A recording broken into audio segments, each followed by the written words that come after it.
কিছু জিনিসের প্রয়োজন পড়ে, এমন কিছু আবেগ, এমন কিছু বস্তু আছে যেগুলো তার প্রয়োজন হয়। কিন্তু সব থেকে বেশি যে জিনিসটা তার প্রয়োজন হয় সেটা হলো সম্মানের। আমাদের ভালো লাগে যখন কেউ আমাদের সম্মান করে, আমরা কাউকে সম্মান করলে তারও সেটা ভালো লাগে।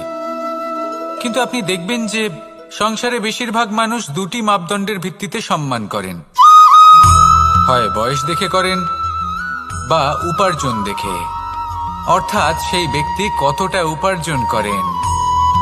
এবার ভেবে দেখুন, এটা আবশ্যক নয় কারোর বয়স যদি বেশি হয় তার বুদ্ধিও ততটাই বেশি হবে।